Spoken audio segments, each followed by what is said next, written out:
Ainsi va le monde, Vincent Herzouet. Bonjour à tous. C'est un livre au titre excitant, Le siècle identitaire, sous-titre La fin des États post-coloniaux. Il est excitant parce que il excite l'imagination et il stimule la pensée.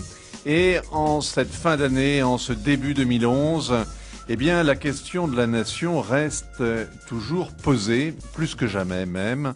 Et ce livre, paru chez Michalon, est signé Ferhat Meheni. Ferhat Meheni est depuis le printemps dernier président du gouvernement provisoire kabyle. C'est un militant qui a été le fondateur du mouvement pour l'autonomie de la Kabylie. Bonjour Ferhat Meheni. Bonjour monsieur. En 2011, vous allez fêter vos 60 ans. En 2010, vous avez fondé ce gouvernement, mais on va surtout parler aujourd'hui de votre livre. Et la première phrase de l'introduction, c'est « C'est bien connu, pour aller à l'universel, il faut partir de chez soi ». Oui, comme dans toute chose, on ne commence pas par l'universel en s'aliénant soi-même. C'est d'abord à travers les traits fondamentaux, l'âme qu'on a, qu'on peut être universel. C'est notre particularité qui fait l'universalité et non pas le déni de notre identité qui l'a fait. Alors, vous êtes, je le disais, un vieux combattant, pas un ancien combattant, mais il y a très longtemps que vous militez, que vous avez fait de la Kabylie l'objet de votre vie, en fait, et l'utopie que vous poursuivez. Quand vous écrivez La fin des États post-coloniaux, en sous-titre de cet ouvrage, est-ce que c'est à l'Algérie que vous pensez? Bien entendu, mais il n'y a pas que l'Algérie. En m'amusant à superposer l'Algérie sur l'Afghanistan, sur le Congo, sur le Kenya, je trouve que les situations se ressemblent beaucoup et que l'Occident, en général, a une vision un peu tronquée de ces États et de ces peuples et de ces nations. Faites par la colonisation, on croyait que ça allait de soi, que ça allait fonctionner exactement de la même façon que fonctionnent les États occidentaux.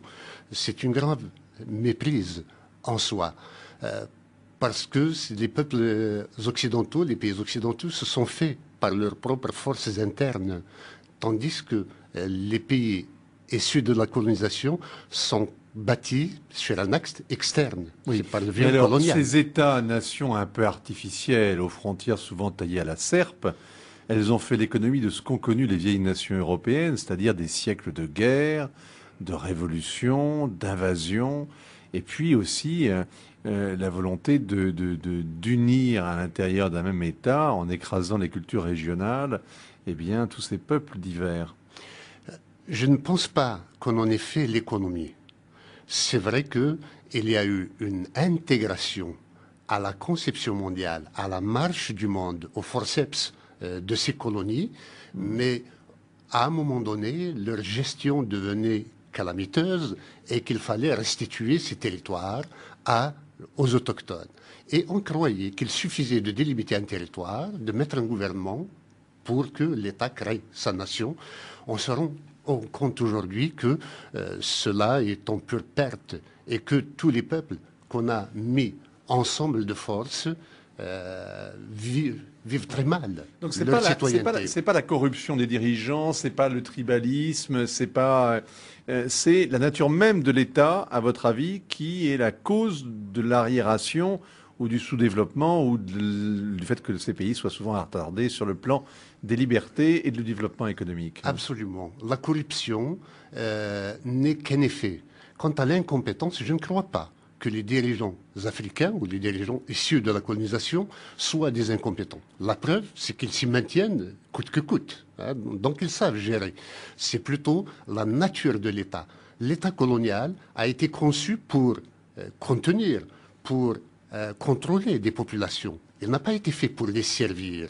Et quand il y a eu les indépendances, la même mission leur a collé à la peau, surtout qu'ils tombaient dans une période où il y avait la guerre froide. Donc, chacun était couvé par un par un, soit de l'Est, soit de l'Ouest. Quelle que soit ses turpitudes, Quel que finalement, soit, c'est... s'il était loyal à son camp, on supportait et la corruption et l'incompétence et aussi l'oppression des populations. Mais est-ce que c'est vrai, ce cadre jacobin, on l'a imposé effectivement, il s'est imposé dans les anciennes colonies françaises. Est-ce que c'est vrai aussi des anciennes colonies britanniques, italiennes, allemandes? Un petit peu moins dans les colonies britanniques, mais quand on regarde la guerre qu'il y a eu pour des présidentielles au Kenya, on se rend compte finalement que c'est la même chose. Hein, les Kibuki, il y a deux peuples à l'intérieur. Il y a eu 300 000 qui ont été déplacés pendant la guerre, juste pour que le président soit d'un peuple ou d'un autre. C'est-à-dire que la démocratie dans ces pays issus de la colonisation est inopérante dans la mesure où on met en compétition non pas des programmes politiques, non pas des hommes politiques, mais des peuples pour la domination des autres. Bon. Alors l'illustration la plus éclatante en 2010, en cette fin d'année, c'est évidemment la crise dans laquelle replonge la Côte d'Ivoire alors que l'élection présidentielle devait manifester, devait conclure, devait terminer 10 ans de lutte acharnée pour le pouvoir entre deux camps qui se tiennent en respect. Est-ce que...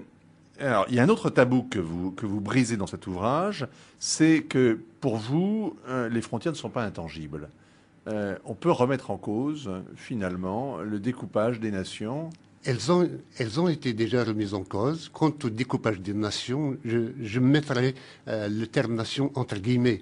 Mais vous ne redoutez pas, avec la multiplication des petits États, là on pourrait imaginer par exemple en Côte d'Ivoire, une Côte d'Ivoire utile du Sud, et puis une autre Côte d'Ivoire qui serait au nord et qui serait celle-là musulmane. Est-ce que vous ne craignez pas comme ça que de délitement en délitement, ce soit un monde de plus en plus pagailleux et de plus en plus violent qui se crée? C'est plutôt l'inverse. C'est vrai qu'il y aura un peu plus de monde sur la scène internationale, mais on aura la paix. C'est la coexistence non pacifique à l'intérieur d'un même État qui rend la situation explosive. Tant que chaque peuple a pour vocation de dominer les autres, il n'y aura pas de progrès. Il n'y aura pas de redistribution de la richesse. Et puis, concernant la Côte d'Ivoire, entre le Sud et le Nord, il vaut mieux entériner ce que les résultats électoraux ont donné. Hein, un président au Nord, un président au Sud, plutôt que de pousser au génocide et à la guerre civile, comme le fait la communauté internationale. Aujourd'hui, je trouve qu'il y a comme un vent de folie. Hein. Là où il faut chercher une solution, on veut imposer une guerre. Mais Ferhat Meini, vous ne craignez pas que vous donniez ainsi toute latitude aux éléments les plus ultra ou plus radicaux pour finalement déclencher des insurrections et obtenir par la force des armes, par la violence, l'irrédentisme, l'autonomie et finalement l'indépendance réclamée? De toutes les façons, c'est une évolution naturelle de l'histoire. Quand l'Europe était dans cette même situation durant la guerre de 30 ans, on avait bien conclu une paix par la création, avec les accords de Westphalie en 1648, par la création de pas moins de 350 États européens. Ensuite, ceux qui sont viables vivront, ceux qui ne le sont pas s'agrégeront à d'autres pour constituer quelque chose de plus grand. Mais ça va être déchirant, ça va être déchirant. On a vu dans Yougoslavie comment ça s'est passé. C'est toujours très cruel parce qu'il y en a qui refusent le divorce. Regardez plutôt l'inverse. C'est le fait d'avoir mis de force des Yougoslaves ensemble qui a fait qu'ils ont éclaté. Vous voyez aussi, là on a séparé des peuples par la force, comme en Allemagne. Hein. Les choses, l'histoire a fini par regrouper ces peuples. Et là, on les a mis de force, ils ont implosé. Est-ce que je trahis votre pensée en disant que vous estimez que le mode fédéral, finalement, le système d'organisation fédérale est le mieux adapté au temps de la mondialisation?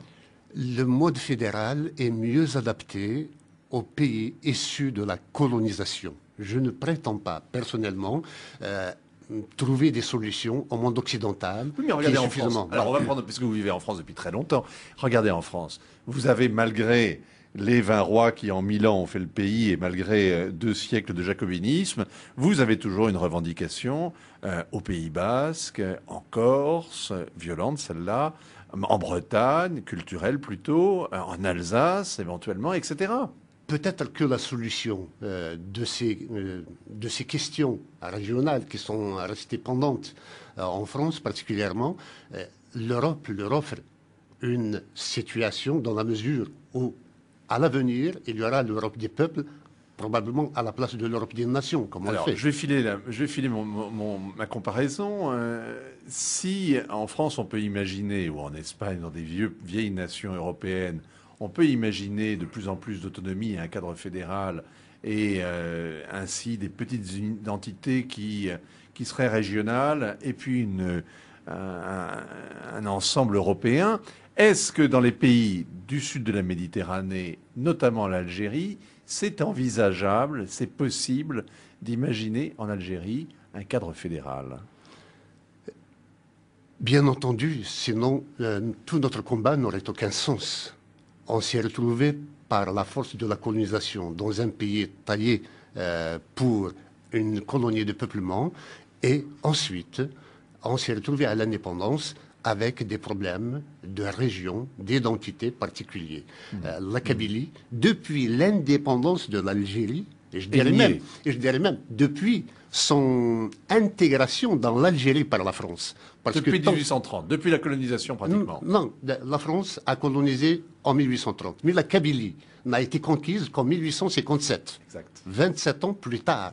Ouais. Et donc, depuis que la France a intégré la Kabylie, la colonisation a été très mal. Et c'est l'intégration de la Kabylie, probablement, qui a amené à la décolonisation aussi violente qu'on l'a connue. Et donc, aujourd'hui, pour une évolution tout à fait heureuse et paisible, il faut absolument que le peuple kabyle puisse disposer de son destin pour mieux fraterniser avec son environnement. Tant qu'il y a un mariage forcé, le divorce attend derrière la porte.